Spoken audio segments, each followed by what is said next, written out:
Hello everyone, welcome to Orbit Academy. आज हम पढ़ने जा रहे हैं कुछ पीवाईक्यू क्वेश्चंस जो कि बेस्ड हैं रेडियो एक्टिविटी पर।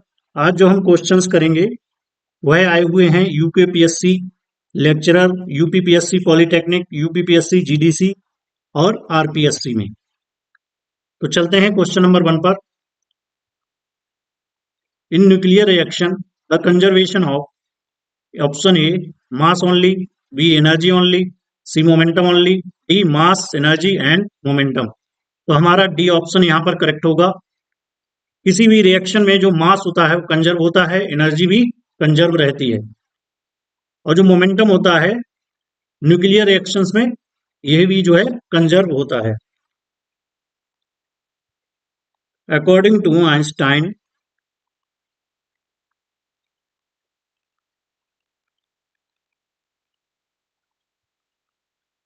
Relation equal to mc square. तो यहां पर जो मास है, mass and energy are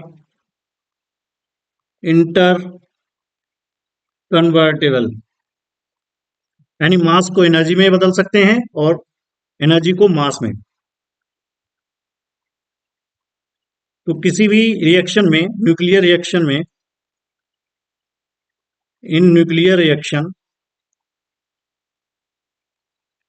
mass and energy are conserved.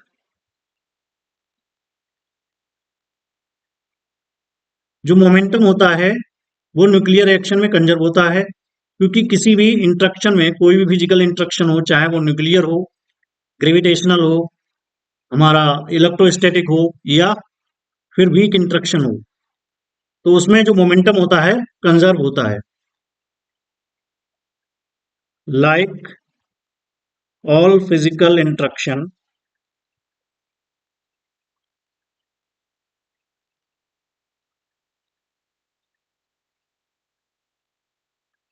Nuclear reactions obey the law of conservation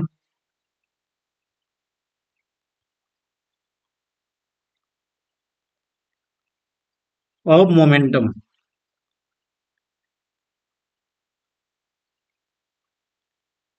तो हमें याद रखना है कि न्यूक्लियर रिएक्शन में mass, energy and momentum conserved होते हैं। चलते हैं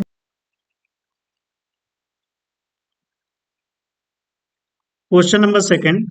radio active substance do not exit, यानी रेडियो एक्टिव सब्सटेंस उत्सर्जित नहीं करते हैं। Option A alpha rays, B beta rays, C positron, D protons. तो यहां पर हमारा जो करेक्ट ऑप्शन हो जाएगा डी होगा, प्रोटॉन्स। जो रेडियो एक्टिव सब्सटेंस होते हैं अल्फा डी के होता है इनमें। यहां पर जो पार्टिकल्स निकलते हैं उनको अल्फा पार्टिकल कहते हैं। Nucleus of helium. तो जो अल्फा पार्टिकल होता है, न्यूक्लियस होता है हीलियम का। दूसरा होता है हमारा बीटा डीके। तो बीटा डीके 2 टाइप के होते हैं यहां पर। Negative beta decay, negative beta decay में न्यूट्रॉन प्रोटॉन में चेंज होता है और यहां पर इलेक्ट्रॉन निकलता है प्लस एंटी न्यूट्रिनो मिलता है। एक होता है हमारा पॉजिटिव बीटा डीके, इसमें प्रोटॉन न्यूट्रॉन में चेंज होता है और न्यूट्रिनो निकलता है और पॉजिट्रॉन निकलता है। तो ये जो पार्टिकल है इसको पॉजिट्रॉन बोलते हैं। और तीसरा जो डीके होता है हमारा first, second, third, gamma decay. तो इसमें गामा रेज निकलती हैं, यानी फोटोन निकलता है। तो यहां पर हमारा करेक्ट ऑप्शन हो जाएगा प्रोटॉन्स। प्रोटॉन्स जो है रेडियो एक्टिव सब्सटेंस में उत्सर्जित नहीं होते हैं। चलते हैं क्वेश्चन नंबर चलते हैं क्वेश्चन नंबर थर्ड पर। The half life of a radio active elements depends upon. जो अर्ध आयु होती है किसी भी रेडियो एक्टिव एलिमेंट की, वह निर्भर करती है amount of element present, temperature, pressure, none of these. तो जो अमाउंट ऑफ एलिमेंट प्रेजेंट, इस पर डिपेंड नहीं करती है, टेम्परेचर पर भी नहीं करती है, प्रेशर पर भी नहीं करती है। हमारा ऑप्शन करेक्ट होगा डी। किसी भी एक्सटर्नल फिजिकल कंडीशन पर जो है हाफ लाइफ डिपेंड नहीं करती है। जो हाफ लाइफ होती है वह डिपेंड्स करती है only nature of the nucleus, और ये जो है फिक्स्ड प्रॉपर्टी होती है किसी भी आइसोटॉप के लिए।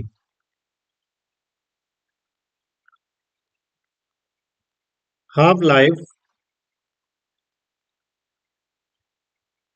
Of a radioactive substance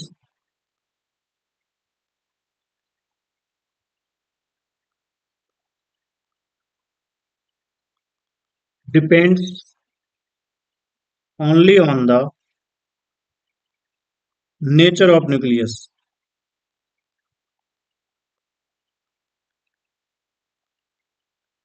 दूसरा, it is a fixed property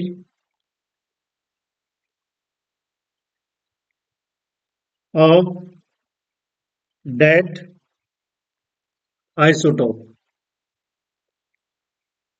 third, it is completely independent of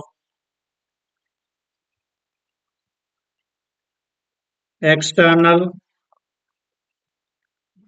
physical condition। तो इन पॉइंट्स को हमें याद रखना है।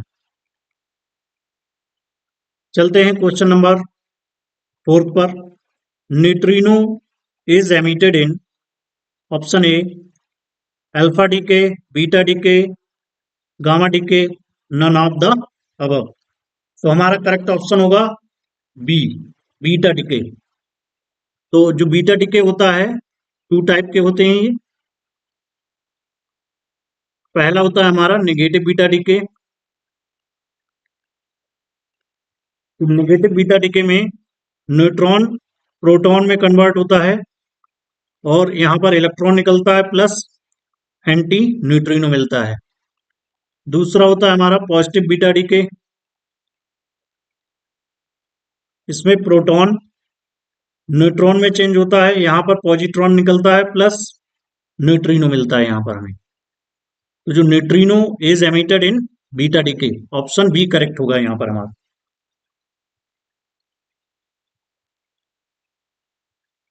Question number 5। In beta decay of nucleus, option A mass number changes but atomic number remains unchanged. B both mass number and atomic number changes. C mass number remains unchanged but atomic number changes.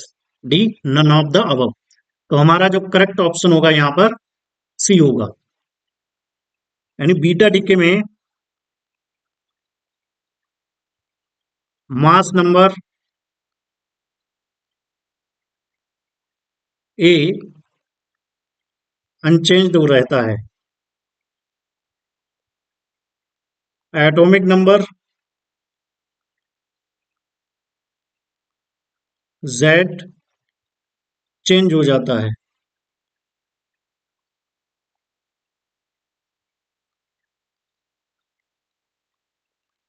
कोई element है इसमें beta decay हो रहा है तो Z plus one हो जाएगा, ए same रहेगा हमारा, यहाँ पर इलेक्ट्रॉन निकलेगा प्लस एंटी न्यूट्रिनो मिलेगा।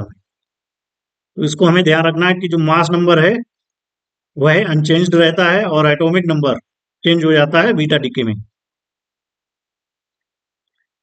चलते हैं क्वेश्चन नंबर 6 पर। Which among the following is a pair of isotones. तो जो आइसोटोन्स होते हैं इनमें होते हैं same number of neutrons.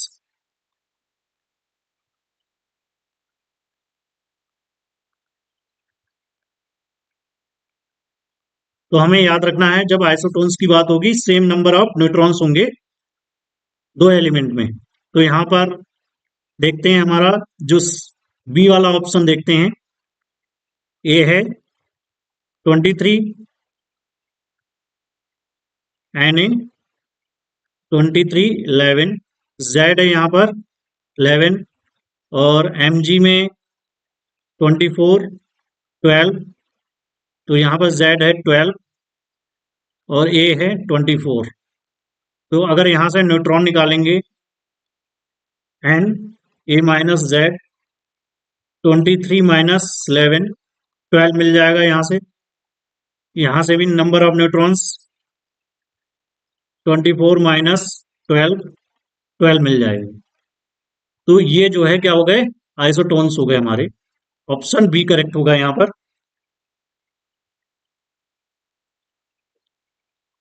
Question number 7th, which represent Curie's law for the paramagnetic materials. तो ये हमारा जो है सॉलिड स्टेट फिजिक्स का क्वेश्चन है। तो for paramagnetic material,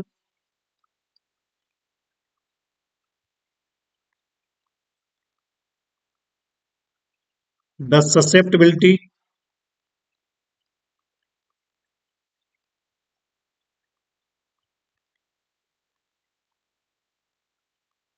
J equal to C upon T होता है। तो यहां से ये प्रोपोर्शनल हो जाएगा 1/t के। तो ऑप्शन हमारा सी करेक्ट होगा।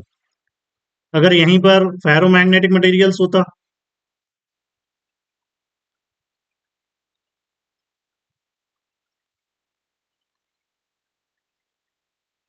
तो जाई प्रोपोर्शनल हो जाती टी माइनस टी सी के। ये जो है फेरोमैग्नेटिक मटेरियल्स के लिए है। पैरामैग्नेटिक मटेरियल्स के लिए 1/t के प्रोपोर्शनल हो जाएगी। और अगर डायामैग्नेटिक मटेरियल है, और डायामैग्नेटिक मटेरियल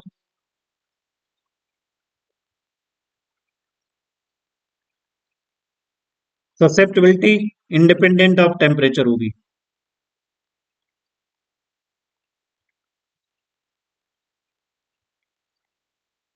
इनको हमें याद रखना है। Question number 8, the half life of radio active element which has only 1/32 of its original mass left after a lapse of 60 days। तो यहां पर हमें गिवन है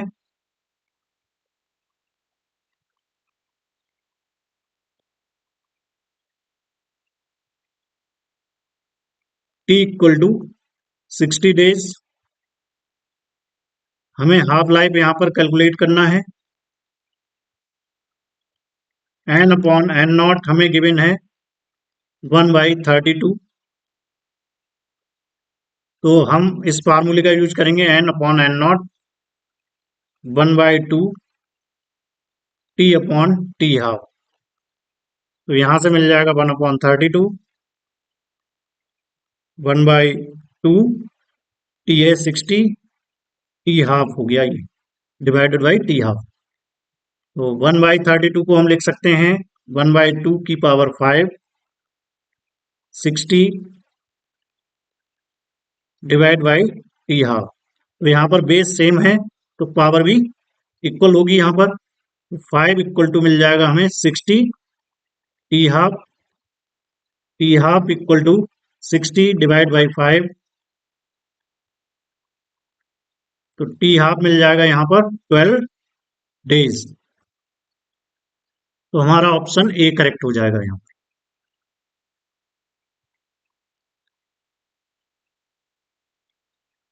चलते हैं क्वेश्चन नंबर 9 पर।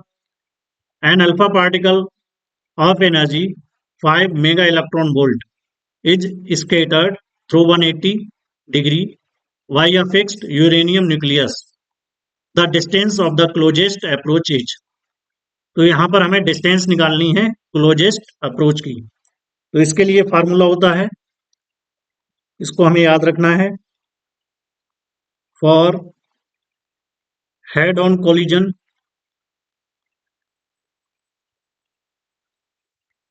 आर मिनिमम इक्वल टू होता है 1/4 pi epsilon naught 2 ZE upon E. E क्या है यहाँ पर हमारी kinetic energy, where equal to kinetic energy.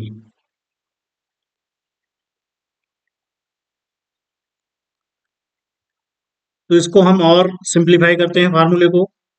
Are minimum फेंटोमीटर में अगर हमें कैलकुलेट करना है तो इसका जो फार्मूला होगा 1.44 into 2Z upon energy, kinetic energy in mega electron volt. तो यहाँ पर हम वैल्यू रख देंगे यूरेनियम का जो जेड होता है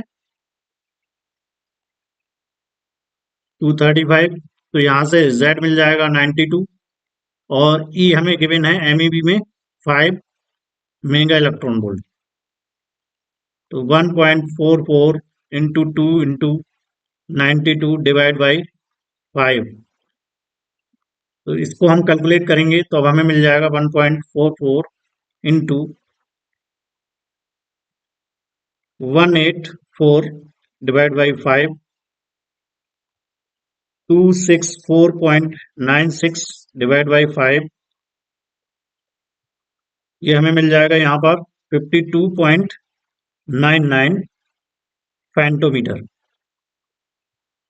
तो आर मिनिमम हमें यहाँ से मिल गया। हमें पता होना चाहिए 1 फेंटोमीटर इक्वल टू होता है 10 टू पावर माइनस 15 मीटर। तो आर मिनिमम इक्वल टू हो जाएगा 5299 into 10 to power minus 15 metre. इसको हम लिख सकते हैं 5.299 into 10 to power minus 14 metre. तो यहाँ पर अप्रोक्सीमेटली हमें मिल जाएगा 5.3 into 10 to power minus 14 metre. तो हमारा ऑप्शन ए करेक्ट होगा यहाँ पर, 5.3 into 10 to power minus 14 metre. Question number 10, when a superconductor is placed in an external magnetic field, its superconductivity, option A, decreases with increase in intensity H of the external field, B, increases with increase in intensity H of the external field, C, is independent of the intensity H of the external field, none of these। तो इसको समझने के लिए हमें मेजनर effect का पता होना चाहिए। मेजनर इफेक्ट, तो मेजनर इफेक्ट बताता है अगर अप्लाइड फील्ड लेस देन होता है क्रिटिकल मैग्नेटिक फील्ड के, तो जो मटेरियल्स है हमारा सुपर कंडक्टर ही रहता है, materials remains super conductor.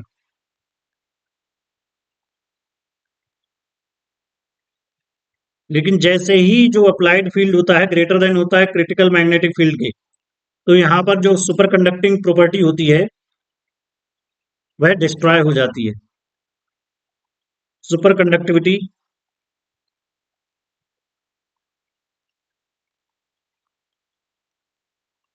Is destroyed.